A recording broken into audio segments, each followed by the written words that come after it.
Հարգելի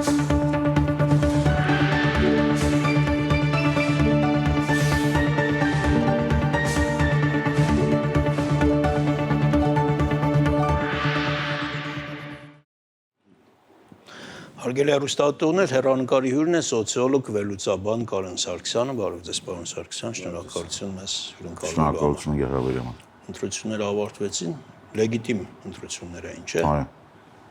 Կասկած չկա, որ լեգիտիմ էին։ Չէ, բայց վիճարկողներ կան։ Վիճարկողներ կան, բայց վիճարկելը չի նշանակում, որ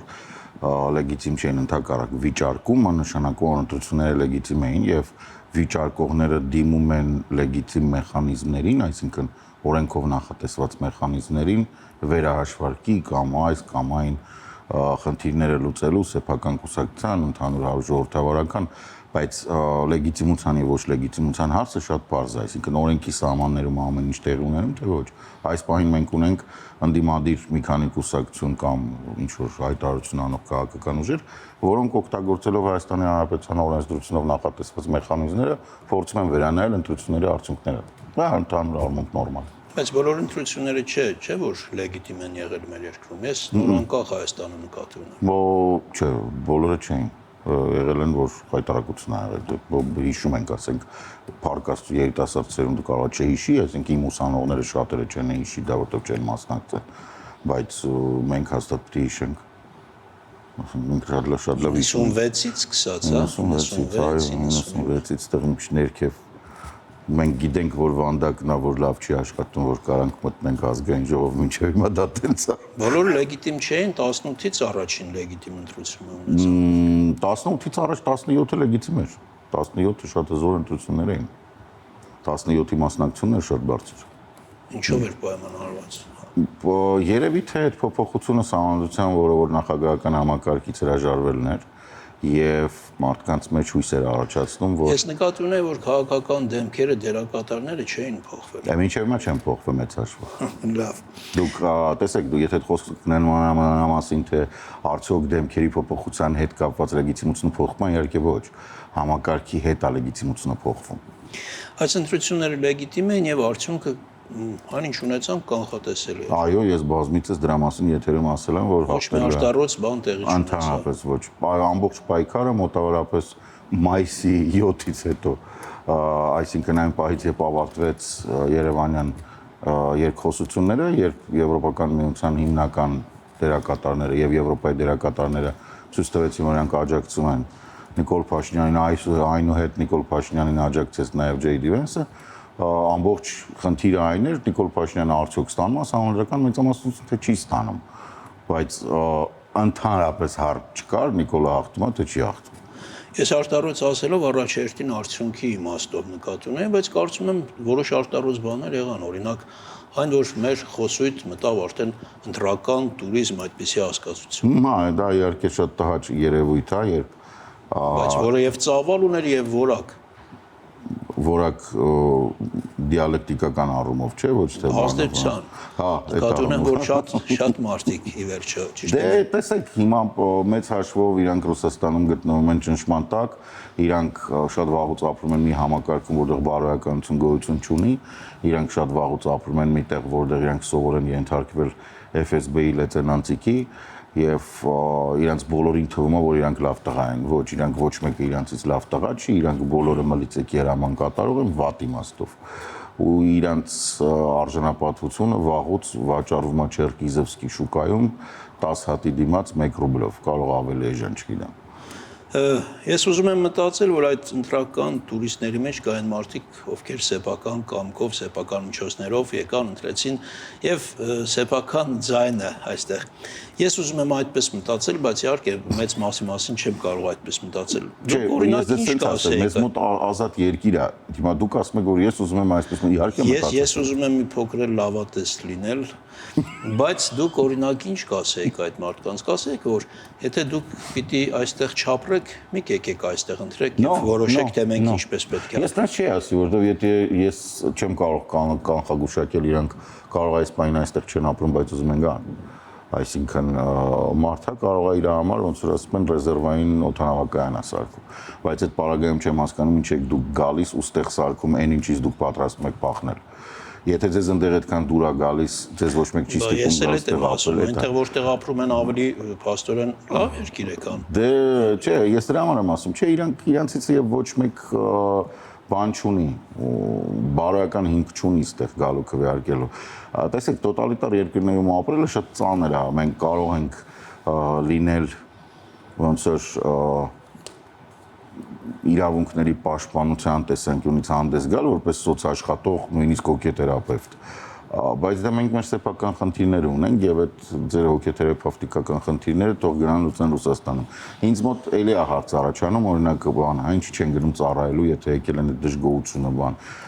Տեսեք, եթե մարդը եկել է Հայաստան ուզում է քվեարկի, ապա թող մի հատ բարձրանա նաեւ տեսնա այս երկրի սահմանները պահելը ինչ փեշակ է, որտեվ դա էլ է, միայիբ էլ է դա։ Եթե դուք պատրաստվում եք Ռուսաստանում ծառայել, ինչի մասին մի քանի հատ տեսանյութում տեսել եմ, ապա ինչն է խնդրեմը, մենք հենց հիմա կարող ենք կազմակերպել։ Մենք յուրաքանչյուրիդ համար կստանանք Ռուսաստանից 1.5 թե 2 միլիոն ռուբլի ձեզ կտանենք կհանձնենք Գյումրի ռուսական բազա, ձեզ կտանեն Ուկրաինա, դուք մի շաբաթից այլևս ոչ մեկին էլ պետք չէ, Հայաստանի բյուջեն ձեր դիմաց փող կստանա։ Հիմա ամբողջ հարցը նրանում է, թե իրենց բարոյական գնահատականները ինչ հիմքի վրա են, ինչ արժեքների վրա են։ Ես չեմ տեսնում արժեք։ Մյուս արտառոց բանը ըստ իս ընտրակաշարքը վերադարձավ մեր իրականություն կամ մեր կենցաղ, որոշ ժամանակ կարծես թե դա չկար եւ վերադարձավ բավականին այսպես բարձր դրույքաչափերով։ Դա Ռուսաստանի ազդեցությունն է եւ Ռուսաստանի հետ փոխկապակցված ուժերի, որովհետեւ իրանք այլ մեթոդ չունեն աշխատելու։ Բնակչությանից, իսկ բնակչությունը մեծ հաշվով ցանկացած երկրում մենք դա տեսել ենք նույնիսկ Վրաստանում, որ Սաակաշվիլի ռեֆորմներից հետո ոնց որ թեթևում էր թե այդ դրսևորումները վերջացել են, բայց ոչ, դրանք միշտ գործում են յուրաքանչյուր երկրում, որտեղ դու ուզում ես այդ կոնտրակաշարք Ամերիկայի Միացյալ Նահանգներում Տրամպի կողմնակիցները Տրամպի ընտրությունների ժամանակ դա կիրառել են։ Ցածր կրթությունը, ցածր տնտեսական ցուցանիշները ընտանիքի տնային տնտեսության իրանք միշտ առաջացնում են դա այդ հնարավորությունը, որ քեզ կարող են քո ձայնը գնեն։ Այսինքն քո ձայնը հնարավոր չի գնել բացառությամբ այն դեպքերում, երբ դու ունես բարձր կրթություն, երբ դու մոտիվացված ես, երբ դու արժանապատվությունը ոչ մի բանի դիմաց չես վաճառում։ Բայց եթե մարդուն տարիներով աղքատության մեջ են պահում, իր արժանապատվությունը ոչնչացնում են, հենց նախորդ իշխանությունները դրանով զբաղվում էին։ Հասկանալի է։ Մի խոսքով մենք կարող ենք արձանագրել, որ Ռուսաստանը բավականին մեծ ազդեցություն ունեցավ այս ընտրական process-ներում։ Դե ես արդյունքը չեմ ասում։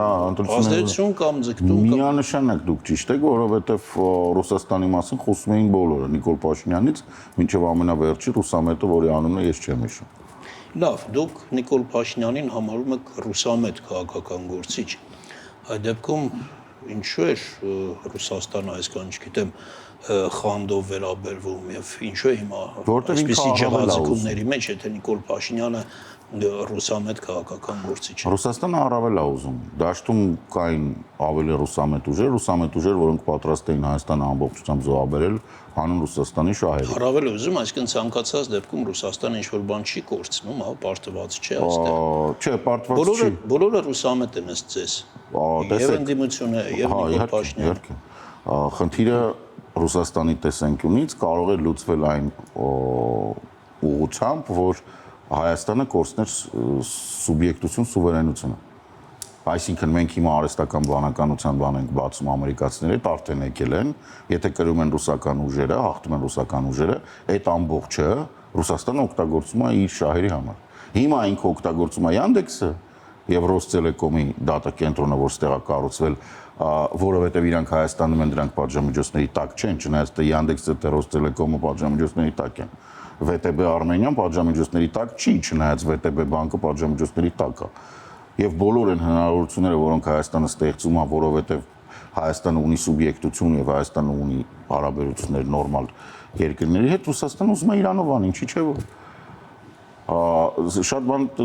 Շատ պարզ է, շատ տրիվիալ բաների մեջ է խնդիրը։ Ի վերջո մենք կարող ենք ասել, որ ընտրության այ հնարավորությունների սահմաններում կամ պայմաններում մենք ճիշտ ընտրություն կատարեցինք։ Ով դուք։ Մենք բոլորս հայերը, դուք առաջերտին, ես, օքեյ, տեսեք,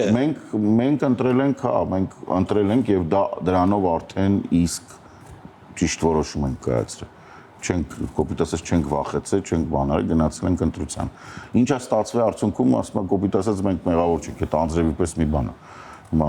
ստացվել է, ինչ անես։ Ռուսաստանի ազդեցությունը ահռելի մեծ էր, ահռելի մեծ գումարներ էր բանում, եթե Նիկոլ Փաշինյանը լիներ արևմտամետ, ինքը այդ ռուսամետ ուժերին գլխից կփագեր։ Այսինքն ամենասկզբից այդ ուժերը հնարավորություն չէին ունենա մասնակցել։ Բայց այդ ուժերը մասնակցել են, ասեմ ավելին, իրանք ոնց որ պասերով են խաղացել։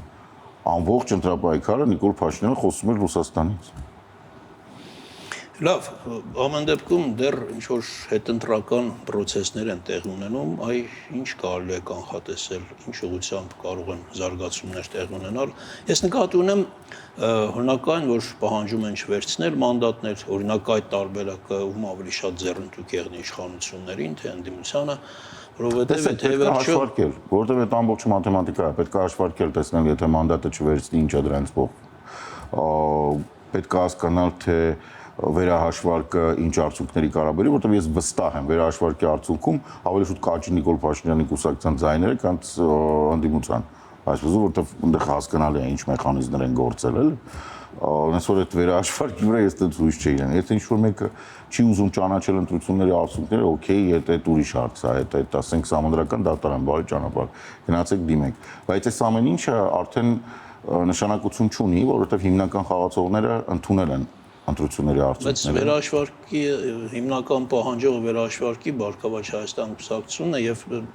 իրենց պարագայում սա շատ տրամաբանված է, որովհետեւ շատ քիչ ինչ-որ 0.4% ձայների տոկոս, այսինքն մի քանի 100 ձայնը, նույնիսկ ավելի քիչ կարող է կտրուկ եղանակ բանջարի Բարգավաճ Հայաստանը միակն է, ով կարող ասի, եկեք հաշվարկենք, բայց Բարգավաճ Հայաստանի վերահաշվարկի արդյունքում Ռոբերտ Քոչարյանի ձայները կարող նվազեն։ Հասկացա։ Հասկանում եք, Այսպեսի քննարկում տեսակետ կա, թե կարող է ինչ-որ ԿՊ-ի եւ Բարգավաճի միջև ու քաղաքական առևտուր լինի։ Իհարկե կարող է, որովհետև երկուսն էլ հայկական ուժեր են, ի տարբերություն մնացած երկու ռուսամետ ուժերից, ինձ թվում է Ծառուկյանը ավելի շուտ տենց ԵԱՏՄ-ամետ է, ինքը տենց Բելարուսում էլ ունի լավ կապեր, ինձ թվում է Բելարուսի իր կապերը ավելի լավն են, քան Ռուսաստանի։ Այն երկուսը մաքուր ռուսամետ անիմաստ ուժեր են, ասենք հանգիստ կարա լինի, որ պայմանավորվում, որտեղ ի վերջո